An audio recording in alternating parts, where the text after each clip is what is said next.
In today's video, I'm going to review the Wet n Wild One-Step WonderGel Nail Color.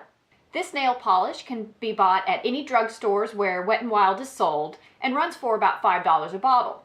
And of course, at drugstores, a lot of times you can find coupons or sales, so you can get it cheaper than $5. And of course, all of the Wet n Wild range is cruelty-free. So Wet n Wild claims that this formula is the first gel formula that doesn't require a top coat and cures without a lamp. The nail color provides up to 2 weeks of wear and shine in one easy step. Now, I've been a longtime fan of Wet n Wild nail polishes, and as a matter of fact, I've loved their Megalast nail polishes for many years, and I have quite the collection. This is only part of them. The rest of them are in another room. I probably have about 12 bottles total of the Megalast polishes. And I've been a long-time painter of my own fingernails, really only going 1 or 2 days at a time without having my nails painted, and most often painting my nails on Sunday so I can wear polish on my fingers throughout the work week. With the Megalast polishes, I can get generally a good 5 days of wear before it starts chipping. So when I saw the Wet n Wild One-Step WonderGel, I was really curious to give it a try. I've tried gel polishes in the past and really loved the way they performed and the amount of time that I could wear them, but found that they were really rough on my nails to wear week after week. So really, I just wear regular nail polish most of the time. Throughout the years, I have used other nail polishes, including higher-end ones and ones that aren't from cruelty-free brands before I made the switch to cruelty-free. So, of course, I've used a lot of the popular ones out, like OPI, C&D, Essie, Butter London, etc. And I've still just always found that the Megalast perform just as well or sometimes better than some of those brands do. But I did decide to give these a try, and so I bought 4 different colors so I could give various shades a try, because sometimes you find that lighter shades work better than darker shades or vice versa. So I wanted to give a very thorough test of how these polishes would wear. So the 4 colors that I got is I got a classic red called Crime of Passion. I got a kind of berry color called Under My Plum. I got a kind of gray lavender color called Taupe As A Joke, and I believe this is a new color. And I got a dusty pink color called Stay Classy, and this is what I have on my fingernails right now. So I've worn each of these colors at least once, but 3 of the 4 polishes I've worn 2 or 3 times, so I'm basing my review on some empirical data. So first thing I found when I bought this, and of course read that it was 1 step, is I really wanted to know what that meant in terms of, do you need to apply a base coat? Does 1 step refer to just 1 coat, etc.? And unfortunately, the bottle didn't really have very good instructions on it. It just says use as needed. Okay, so I don't really know what that means. So I went out to the website to see what it said, and as I mentioned a minute ago, basically what it says is doesn't require a top coat and doesn't require a lamp. But it doesn't say anything about base coat, how many coats of the color to apply itself. So the first time that I applied it, I decided to apply it with a base coat, and I used the Under My Plum color. So I started with the base coat, and then I applied 2 coats of this because I found that 1 coat just wasn't enough to get an even layer.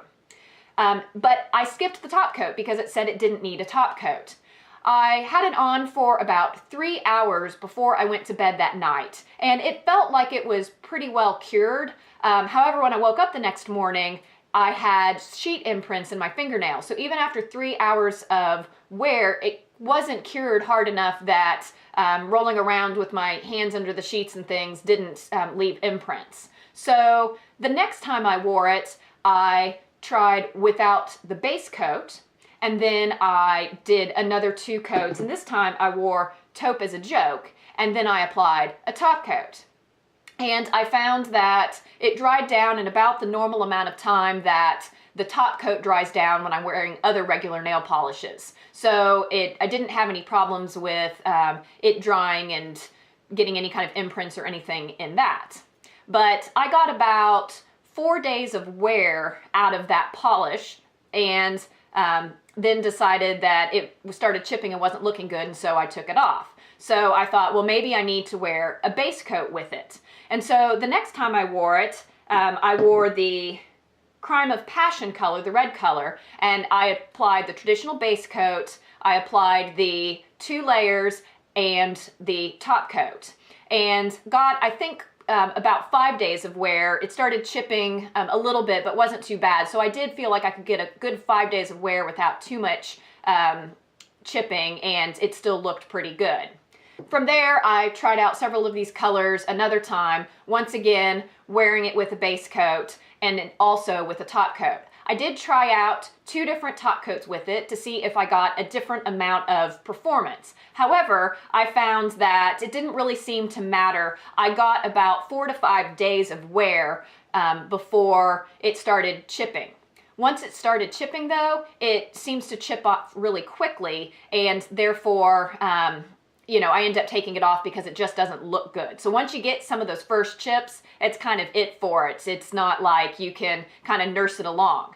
I also found that you can't apply more polish over just those chips to kind of keep it looking okay, because like other gel formulas, when you apply another coat, it has a tendency to start curling and peeling up, and this did that as well. So I do have the Stay Classy color on, and I left it on even though I'm going to take it off right after this video because I don't feel like it looks good. But you can see how it looks. So this is my left hand, which is my non-dominant hand, and this is typically the hand that wears a little bit better, just because I don't. And this is the hand that typically wears a little bit better because I don't do as much with it. My right hand, however, looks a little bit worse. And that's, you know, not surprising that my right hand didn't wear as well as my left hand. But I am on day 5 of this application, and I found that the thing that typically makes my nail polish chip off is the fact that I have very thin, weak nails to begin with. And so when my nails get damp or wet, then they have a tendency to get even softer and more flexible. And it's that flexibility that causes the nail polish to chip off. So I'm on day 5, but yesterday they were actually looking pretty rough, but I knew I was going to film this, so I left it on. And really what caused this was I took a nice soaking bath, and so my fingers got very, very wet. My fingernails got very, very soft. And when I got out of the bathtub, although I wasn't doing anything rough on my fingernails, just through the normal action of putting on my clothes and taking off my makeup and that kind of stuff, it was just enough bending and flex to my fingernails that my nail polish was all chipping off. And I feel like with a true gel polish, it makes your nails really, really hard, and even getting them wet doesn't soften them up, so you don't get that bending and therefore the chipping and flaking off of the nail polish. So I definitely found that this doesn't perform like a gel polish in terms of the hardness of your nails when it's wet. Now, it is pretty hard when they're not wet, much harder than a regular polish would be, but it doesn't really do me a lot of good if it doesn't also keep them hard when my fingernails get wet. And with traditional gel polish, I do find that I can get almost 2 full weeks of wear, typically about 12 or 13 days. As for the application is very easy with these nail polishes. Similar to the Megalast, it has a nice thick brush that allows you to apply the polish in just a couple of strokes across your entire fingernail, and it goes on very smooth, very even.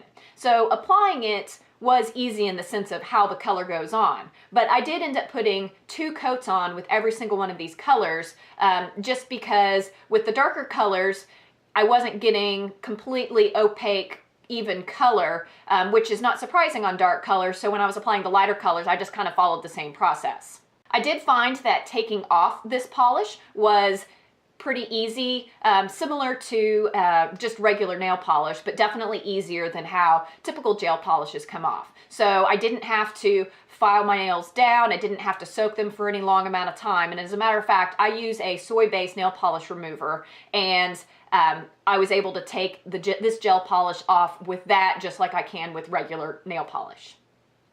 So after wearing these nail polishes pretty consistently over the last couple of months, my final thoughts are, I don't really think that these perform like a typical gel polish. I don't get why it says it's a one-step polish, because I did not find that I could go without base coat or top coat. I do not find that it provides any longer longevity than typical nail polishes. And for me, it's a little bit more expensive than the normal nail polish that I like to use, because the Megalast polishes you can find somewhere between $2 and $2.50. So at half the price, these One-Step WonderGel polishes didn't really perform any better. So unless there's a color in the One-Step WonderGel formula that you just really like that you can't find in another polish, I say skip the gel. It's not worth it. It doesn't perform any better. So there's my review. If you found this video helpful, please give it a thumbs up and consider subscribing. Until next time, bye.